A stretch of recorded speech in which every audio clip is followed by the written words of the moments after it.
சங்கீதம் 131 அதிகாரம். தாவீது பாடின ஆரோகண சங்கீதம். கர்த்தாவே, என் இருதயம் இருமாப்புள்ளதல்ல, என் கண்கள் மீட்டுமையானவைகளும் அல்ல. பெரிய காரியங்களிலும் எனக்கு மிஞ்சின கருமங்களிலும் நான் தலையிடுகிறதும் இல்லை. தாயின் பால் மறந்த குழந்தையைப் போல நான் என் ஆத்மாவை அடக்கி அமர பண்ணினேன். என் ஆத்மா பால் மறந்த குழந்தையைப் போல் இருக்கிறது. இது முதல் என்றென்றைக்கும் இஸ்ரவேல் கர்த்தரை நம்பியிருப்பதாக என்பதே. சங்கீதம் 132 அதிகாரம்.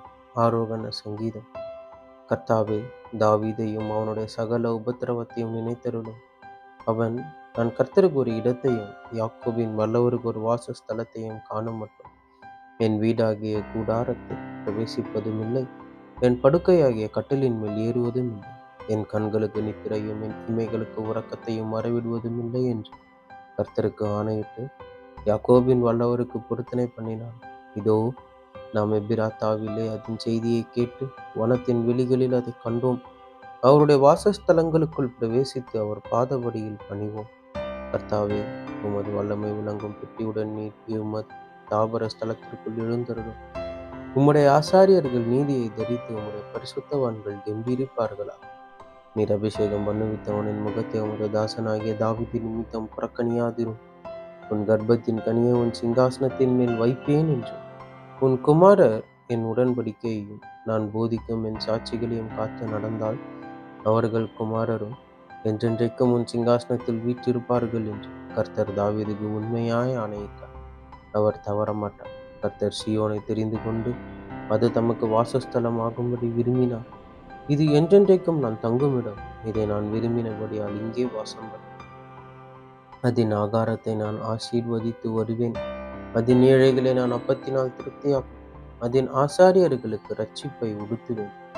அதில் உள்ள பரிசுத்தவான்கள் மிகவும் கெம்பீரிப்பார்கள். அங்கே தாவீதுக்காக ஒரு கொம்பை முளைக்க பண்ணேன். நான் அபிஷேகம் பண்ணுவித்தவனுக்காக ஒரு விளக்கை ஆயத்தம் பண்ணினேன். அவன் சத்துருக்களுக்கு வெட்கத்தை உடுத்துவேன். அவன் மீதிலோ அவன் கிரீடம் பூக்கும் என்றார் என்பதே. நீதிமொழிகள் 9 அதிகாரம். ஞானம் தன் வீட்டை கட்டி தன் 7 தூண்களையும் சித்திரம் தீர்த்து தன் கொடுத்த ஜந்துகளை அடித்து திராட்சரசத்தை வார்த்து வைத்து தன் போஜன பந்தியை ஆயத்தப்படுத்தி தன் பணிவிடைக்காரிகளை அனுப்பி பட்டணத்தின் உயர்ந்த மேடைகளின் மேல் நின்று கூப்பி புத்தியினனை நோக்கி, எவன் பேதையோ அவன் இவ்விடத்தில் வரக்கடவன். நீங்கள் வந்து என் அப்பத்தை புசித்து நான் வார்த்த திராட்சரசத்தை பானம் பண்ணுங்கள். பேதைமையை விட்டு விலகுங்கள், அப்பொழுது பிழைத்திருப்பீர்கள். புத்தியின் வழியிலே நடவுங்கள் என்று விளம்புகிறார். பரியாசக்காரனை கண்டிக்கிறவன் லச்சை அடைகிறான். துன்மார்க்கனை கண்டிக்கிறவன் தன்னை கரைப்படுத்தி கொள்ளுகிறான். பரியாசக்காரனை கடிந்து கொள்ளாது, அவன் உன்னை பகைப்பான். ஞானமுள்ளவனை கடிந்து கொள், அவன் உன்னை நேசிப்பான். ஞானமுள்ளவனுக்கு போதகம் பண்ணு, அவன் ஞானத்தில் தேறுவான். நீதிமானுக்கு உபதேசம் பண்ணு, அவன் அறிவில் விருத்தி அடைவான். கர்த்தருக்கு பயப்படுதலே ஞானத்தின் ஆரம், பரிசுத்தரின் அறிவே அறிவு. என்னாலே உன் நாட்கள் பெருகும், உன் ஆயுசின் வருஷங்கள் விருத்தியாகும். நீ ஞானியானால் உனக்கென்று ஞானியாவாய். நீ பரியாசக்காரனானால் நீயே அதன் பயனை அனுபவிப்பாய் என்று சொல்லுகிறார்.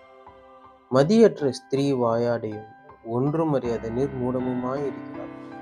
அவள் தன் வீட்டு வாசற்படியிலும் பட்டணத்தின் மேடைகளிலும் ஆசனம் போட்டு உட்கார்ந்து தங்கள் வழிகளை நோக்கி நேரே போகும் வழிபோக்கரை பார்த்து, எவன் பேதையோ அவன் இவ்விடத்தில் வரக்கடவன் என்று மதியினை நோக்கி, திருட்டு தண்ணீர் தித்திக்கும், அந்த ரங்கத்தில் புசிக்கும் அப்பம் இன்பமாயிருக்கும் என்றும் சொல்லி கூப்பிடுகிறார். ஆயினும் மரித்தவர்கள் அவ்விடத்தில் உண்டென்றும் அவருடைய விருந்தாளிகள் நரக பாதாளங்களில் கிடக்கிறார்கள் என்று அவன் அறியான் என்பதே. ஆமேன், ஆமேன். கிறிஸ்துவுக்குள் பிரியமானவர்களே, கிறிஸ்துவுக்குள் நண்பர்களே, சகோதரரே, சகோதரிகளே, நம்ம இன்னிலிருந்து ஒவ்வொரு நாளும் வேத வசனத்தை ஆரம்பிக்கிறதுக்கு முன்னாடி ஒரு சிறிய ஜெபம் பண்ணிட்டு ஸ்டார்ட் பண்ணலாம் அப்படிங்கிற ஒன்று ஆண்டவர் என் இருதயத்தில் கொடுத்தாரு. ஸோ ஆண்டவரே, இந்த நாளை காண செய்ததற்காக எமக்கு நன்றி. இந்த புதிய நாளிலே புதிய கிருபையினால் எங்களை நிரப்பும் தேவா. உடைய வேத வசனங்களை நாங்கள் வாசிக்கும் போது வாசிக்கிற எனக்கும் கேட்கிறவர்களுக்கும் கர்த்தாவே இந்த வேதத்தின் மகத்துவங்களையும் ரகசியங்களையும் நீர் அருளி செய்யும் ஆண்டவரே.